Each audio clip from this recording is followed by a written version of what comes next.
시청자 여러분 안녕하십니까. 신인균의 군사TV 디펜스 브리핑입니다. 디펜스 브리핑은 세계 각국의 흥미로운 군사 관련 소식들을 여러분들께 전해드리는 코너인데요. 오늘은 5가지 단신과 2가지 메인 뉴스가 준비되어 있습니다. 주요 단신으로는 우크라이나의 전차 지원을 결정한 스페인이 전차 복원 공장을 풀가동하기 시작했다는 소식부터 우리나라의 KF-X 분담금 1조 원대 미납금을 가지고 있는 인도네시아가 또 우리나라에 차관을 내서 포항급 초계함을 구매하려는 소식까지 5가지가 준비되어 있고, 메인 뉴스로는 중국이 미국의 6세대 전투기를 모방한 6세대 자체 개발 전투기를 개발하고 있다는 소식과 러시아가 자랑하는 러시아판 제진 미사일, 이 미사일의 기술이 통째로 서방에 털리게 됐다는 소식입니다. 자, 오늘의 단신부터 먼저 보시겠습니다. 최소 50대 이상의 레오파르트 전차 우크라이나 공유를 선언한 스페인이 세비야에 있는 전차 공장을 풀가동 체제로 돌리고 있다는 소식입니다. 치장 물자로 보관된 레오파르트2 A4 전차들을 즉각 전투 투입이 가능한 상태로 정비하기 위한 작업인데, 스페인이 전차 공유를 통해 그동안 러시아에 쌓였던 묵은 감정을 터뜨리라는 모양입니다. 자, 이번 우크라이나 전쟁 기간 중에 스페인이 자신들의 국력을 초과할 정도로 굉장히 파격적이고 방대한 지원을 해주고 있습니다. 이러한 지원 도대체 왜 그럴까 궁금해하시는 분들이 많은데요. 사실 스페인 지역에서 바스크 지방이라고 있죠. 그리고 카탈루냐라는 지방이 있는데 이 지역의 분리독립운동을 러시아가 오랫동안 지원해왔다, 그런 의혹이 있습니다. 이 문제는 스페인과 러시아 사이에 외교 갈등으로 비화되기도 했는데요. 스페인이 이 문제로 오랫동안 묵혀두었던 러시아에 대한 악감정을 풀어내려나 봅니다. 스페인이 제공하겠다고 밝혔던 레오파르트2 A4 전차는 총 53대 정도입니다. 물론 이 53대를 전부 다 공유할 수는 없고 세비야에 있는 창정비 공장에서 대대적인 수리를 거쳐서 보낼 예정인데요. 스페인이 가지고 있는 레오파르트2 A4 전차가 생각보다 상태가 괜찮은 차량들이 꽤 많이 있다고 합니다. 일각에서는 30에서 40여 대 정도 보낼 수 있을 것이라고 보고 있는데, 가급적 많은 양이 복원돼서 우크라이나 전투로 투입되기를 기대해 보겠습니다.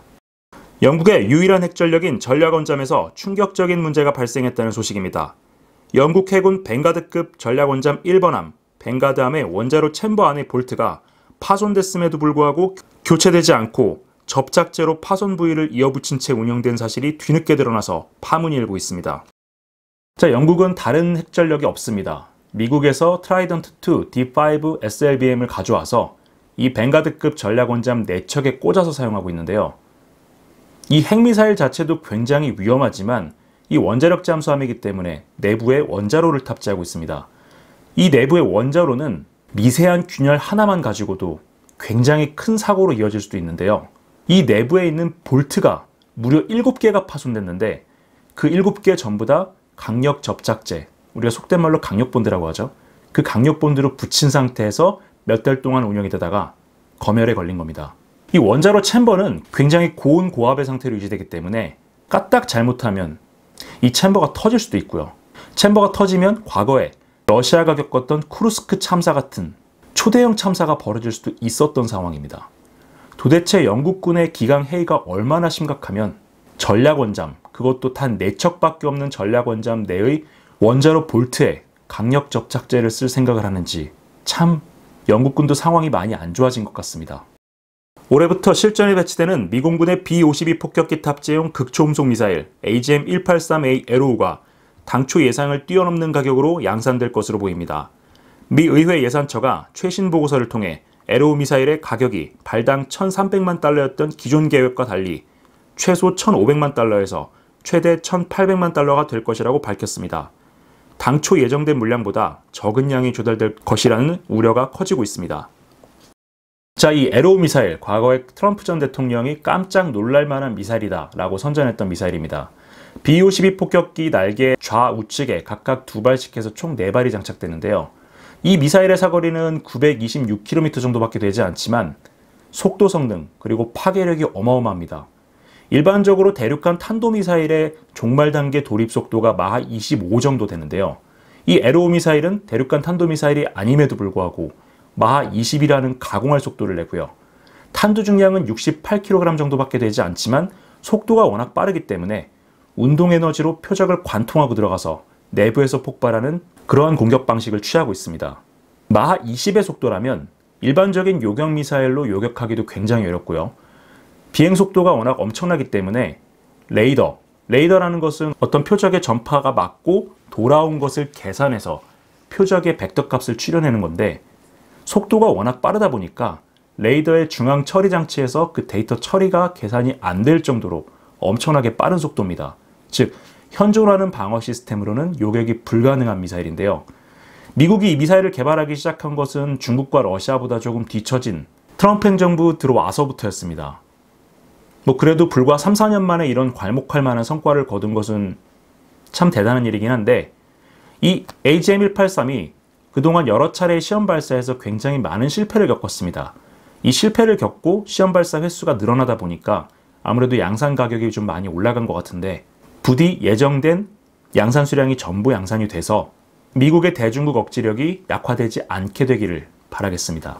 크로아티아 정부가 현재 보유 중인 75대의 T-72 계열 전차들을 우크라이나에 전량 공유하는 방안을 추진하고 있다는 소식입니다. 30여 대의 M84 계열 전차와 45대의 T-72A가 대상 차종입니다. 공유를 조건으로 독일과 협의해온 레오파르트2 전차 중고 공급이 여의치 않은 상황이어서 다른 대안도 모색되고 있는 것으로 전해졌습니다. 자, 크로아티아가 가지고 있는 75대 전차, 이 중에 M84라는 모델이 있고요. T-72A라는 모델이 있습니다. T-72A는 1970년대에 양산됐던 원형 그대로를 유지하고 있는 구형 전차고요. M84는 과거 유고슬라비아 연방에서 대대적인 개량을 거친 전차입니다. 물론 개량을 거쳤다고 하더라도 1990년대 초반 기술이기 때문에 성능적으로 봤을 때는 그렇게 뛰어난 전차는 아닌데요. 지금 나토, 특히 동유럽 국가들이 이번 우크라이나 전쟁을 계기로 해서 엄청난 군비 증강을 하고 있고, 특히 구형 T-72 전차들을 우크라이나에 밀어내고 그 자리를 신형 서방제 전차로 대체하려는 움직임을 보이고 있습니다. 폴란드가 그런 사례고, 루마니아, 슬로바키아도 우리 K2 전차 도입을 추진하고 있죠. 원래 크로아티아는 이 75대 전차를 우크라이나에 공유해주는 조건으로 독일로부터 중고 레오파르트2 A4를 받거나 레오파르트2 A7 신품 모델을 사려고 했었는데요. 최근에 라인메탈 상황이 어떻습니까? 전차를 주문을 해도 4년, 5년 후에 받을까 말까 한 상황이고, 사실 그 라인메탈의 레오파르트2 전차의 대체품인 M1A2 같은 경우에는 지금 주문해도 2026년, 2027년쯤에 전차를 받아볼 수 있습니다. 지금 미국이 가동하고 있는 M1A2 전차, 이 전차의 생산 공장인 오하이오주 리마에 있는 육군 전차 공장 같은 경우에는 매월 생산할 수 있는 전차의 수량이 12대밖에 안 됩니다. 그러다 보니까 지금 대만이 108대의 M1A2를 주문했고, 폴란드도 250대의 M1A2를 주문을 했습니다. 이 두 나라만 합치더라도 350대가 넘는데, 폴란드가 추가로 주문했던 116대, 이것도 이 리마 공장에서 리퍼비시 공정을 거친 뒤에 폴란드에 제공될 예정이기 때문에 지금 사실 유럽 국가들이 미국의 M1 전차 주문 발주를 넣는다 하더라도 몇 년 안에 받을 수 있는 가능성은 거의 없습니다. 그래서 그 대체품으로서 K2 전차가 급부상하고 있다, 이런 분석이 며칠 전에 포린폴리시에 나왔었는데요. 이 크로아티아도 70여 대 정도 되는 차세대 전차 사업을 우리 K2 전차로 갔으면 좋겠습니다. 인도네시아가 최대 3척의 포항급 초계함을 중고로 도입하기로 결정했다는 소식입니다. 국방부가 요청한 2,100만 달러 규모의 초계함 도입 사업 예산을 재무부가 승인했는데, 중고 포항급 3척을 2,100만 달러, 한화 256억 원에 차관으로 조달할 예정이라고 합니다. 인도네시아는 KFX 사업 분담금 1조 7천억 원 중에 단 2,300억 원만 내고 버티고 있는데요. 그런 나라가 또 우리나라를 상대로 빚을 내려 하고 있습니다. 네, 최근에 인도네시아가 정말 군사력 폭주를 하고 있습니다. 라팔 전투기 같은 경우에는 옵션까지 걸어놓은 물량을 포함하면 48대, 그리고 현지 생산에서 인도태평양 지역의 판권까지 확보를 했고요. 프랑스로부터 스콜펜급 잠수함을 기술 도입해서 현지에서 생산하겠다, 이런 MOU도 체결했습니다. 물론 이 MOU 체결하기 전에 우리나라 대우조선해양과 3척의 잠수함 추가 도입 계약을 체결했는데, 그 계약은 체결만 하고 계약금도 입금하지 않아서 현재 우리 기업이 900억 원대의 피해를 보고 있죠. 인도네시아가 최근에 이렇게 막대한 신규 무기 조달 사업을 벌이고 있는데, 이 무기 조달 사업 대부분 다 현찰이 아니라 빚을 내서 진행을 하고 있습니다. 국채를 발행하든지 해당 무기 체계를 판매하는 국가로부터 차관 형태로 빚을 내서 그 무기 대금을 해결하는데요. 이 2,100만 달러도 차관 방식으로 조달을 한다고 합니다. 지금 인도네시아가 KFX 사업 이 한 가지만 놓고 보더라도 우리나라에 1조 5천억 정도 줄 돈이 남아 있는데요. 우리나라에 이 분담금은 안 내고 추가로 빚을 내서 초계함까지 달라고 하는 이 인도네시아의 뻔뻔함. 도대체 이런 나라와 왜 방산협력을 계속 이어가야 하는 건지 모르겠습니다. 자, 오늘의 메인 뉴스 전해드리겠습니다. 미국과 유럽 그리고 일본이 6세대 전투기 개발을 하니까 중국도 자신들도 6세대 전투기를 개발하고 있다. 이런 자료를 흘렸습니다. 이 사람들이 주장하는 바에 따르면 세계 최강의 성능인데 과연 그 말대로 성능이 구현될 수 있을지 모르겠습니다. 중국이 미국과 서방 세계의 6세대 전투기에 대항하기 위해 독자적인 6세대 전투기 개발 작업을 진행 중이며 이 전투기는 미국의 동급 전투기와 유사한 형상과 성능을 갖게 될 것이라는 소식입니다. 중국 측 주장인데 과연 말처럼 쉬울지 모르겠습니다. 중국은 제20을 능가하는 차세대 전투기를 개발 중이며 이러한 노력은 6세대 전투기 개발에서 미국을 앞지르려는 중국의 의지를 보여주는 것이라고 복수의 중국 관영 매체들이 2월 2일 일제히 보도했습니다. 중국 매체들은 중국 항공공업공사가 SNS 계정을 통해 공개한 차세대 항공기용 레이더 개발 소개 영상에서 정체불명의 항공기 3대가 편대 비행하는 CG가 등장했다면서 해당 기체가 중국이 개발 중인 6세대 전투기라고 전했습니다. 이 전투기는 스텔스 형상을 취해 J-20과 유사하지만 카나드나 미국이 존재하지 않는 특이한 형태라고 중국 매체들은 전하고 있는데요. 이는 양력과 항속거리, 스텔스 성능을 더욱 강화하기 위한 높은 수준의 전투기 설계가 적용된 결과라고 매체들은 주장했습니다. 중국 관영 환구시보는 군용기 전문가인 푸치엔샤오를 인용해 중국 차세대 전투기의 형상 설계는 전 세계적으로 가장 인기 있는 설계 개념이라면서 이 전투기는 모든 방향에서 기존 스텔스기보다 훨씬 더 뛰어난 스텔스 성능을 보여줄 것이라고 주장했습니다. 중국 매체들은 이 전투기가 미국의 6세대 전투기, 이른바 Next Generation Air Dominance 프로그램에 대항하기 위해 개발되고 있으며 전반적인 능력에서 NGAD를 크게 앞서게 될 것이라고 밝히고 있는데요. 이런 형상의 항공기를 개발해 본 적 없는 중국이 과연 미국 항공기술의 집약체인 NGAD를 어느 정도까지 흉내낼 수 있을지 한번 지켜봐야겠습니다. 자, 이 첫 번째 메인 사진에서 보시는 이 형상이 주하이 에어쇼에서 중국이 6세대 전투기 형상이다 라고 하면서 공개했던 모형입니다. 그리고 이번에 CCTV를 비롯한 주요 관영 매체가 AVIC, 즉 중국 항공기공업공사가 개발 중이라고 밝혔던 그 6세대 전투기를 공개했다고 아까 말씀드렸죠. 그 세대가 이 사진입니다. 자, 이 그림을 보시면은 일반적인 항공기처럼 수직미익, 즉 꼬리 날개 중에 수평으로 되어 있는 날개가 있고 수직으로 되어 있는 날개가 있죠. 이 수직으로 되어 있는 날개와 꼬리 날개 자체가 아예 없습니다. 자, 이런 영상 얼마 전에 소개해드렸던 전익기 혹은 블렌디드 윙 바디 방식이라고 소개를 드렸는데요. 자, 이런 형상의 항공기는 기술적으로 구현하기가 굉장히 어렵습니다. 자, 항공기라는 것은 전통적으로 여러분들이 생각하시는 그 모습 그대로 주익이 있고요. 그 주익 뒤에 미익이 있습니다. 즉 날개가 2개라는 소리입니다. 평행으로 날개가 2개가 있고요. 또 수직으로 날개가 하나 내지 2개가 있습니다. 이 앞뒤 날개들은 양력을 형성하기도 하고 기체가 흔들리는 것을 막아줍니다. 앞뒤로 흔들리고 좌우로 흔들리는 걸 막아주고요. 수직으로 되어 있는 이 날개, 수직미익이라고 하죠. 이 미익은 항공기가 방향 전환을 할 때 그 방향 전환 당시에 발생할 수 있는 기체 불안정을 잡아주는 역할을 합니다. 자, 그런데 이런 미익을 아예 없애버리면 기체가 굉장히 불안정해지겠죠.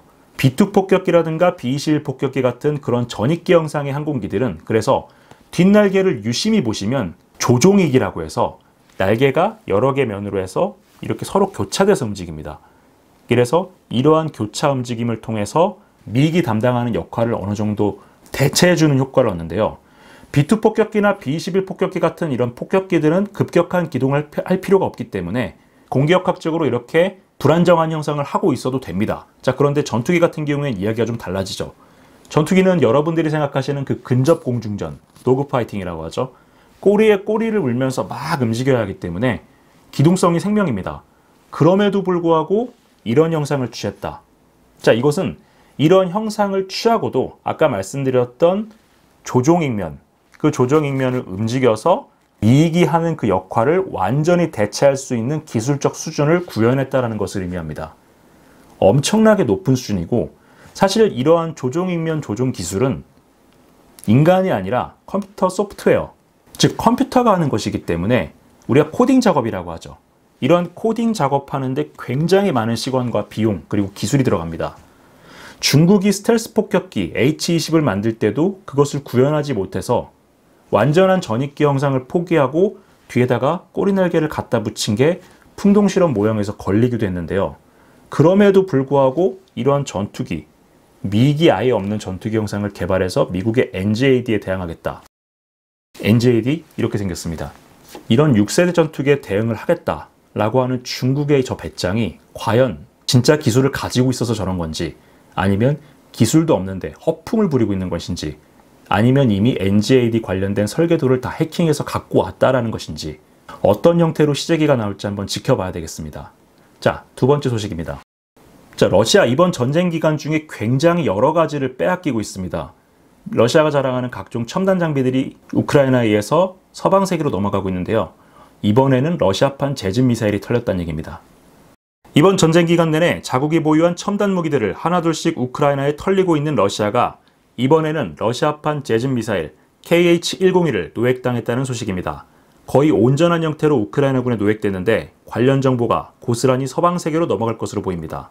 우크라이나군이 지난 1월 26일 중부 비니차 인근 공역에서 러시아군의 공대지 순항 미사일 한 발을 격추했으며, 해당 미사일은 거의 파손되지 않고 비교적 온전한 형상으로 추락해 부품 대부분이 수습됐다고 우크라이나군 공군이 현지 시각 2월 2일 밝혔습니다. 우크라이나 당국은 1월 26일 미사일 공격 당시 러시아는 55발의 순항 미사일을 발사했고, 이 가운데 40발은 폭격기가 발사한 공중발사 순항 미사일, 15발은 해상에서 발사된 칼리브르 미사일이었다고 밝혔습니다. 이번에 수습된 미사일은 러시아 내륙에서 투폴레프 95 MS 폭격기에 발사된 KH-101 공중발사 순항 미사일이었습니다. 이 미사일은 러시아군이 보유하고 있는 장거리 타격용 무장 가운데 가장 신형인 모델입니다. 구형 공대지 순항 미사일인 KH-55를 재설계해 개발한 KH-101은 재래식 탄두 버전은 KH-101, 핵탄두 탑재 버전은 KH-102로 명명됐는데요. 최대 2800km급 사거리를 가지고 있고 마하 0.6 정도의 속도로 저공을 비행해서 표적을 정밀 타격하는 러시아의 전략 타격 자산입니다. 이 미사일은 러시아판 GPS인 글로나스 위성 항법 시스템과 관성 유도 시스템에 의해 표적까지 접근한 뒤 종말 단계에서 전자광학 유도 시스템으로 표적을 초정밀 타격할 수 있다는 것이 러시아의 주장이었습니다. 그런데 이 미사일은 이번 전쟁 내내 표적과 전혀 관계없는 민가를 여러 차례 타격해서 명중률이 대단히 떨어진다는 지적을 받아왔습니다. 우크라이나는 이번에 획득한 KH-101이 유도부와 탄두부, 추진체 대부분이 형상을 그대로 유지하고 있었다면서 연구 가치가 높다고 보고 있습니다. 미사일의 유도부를 온전히 획득했다면 이를 이용해 미사일의 유도 장치를 교란할 수 있는 장치를 만들 수 있다는 것이어서 우크라이나 측의 기대가 높아지고 있습니다. 우크라이나는 그동안 노획한 러시아제 첨단 장비들 대부분을 미국 측에 제공해왔는데요.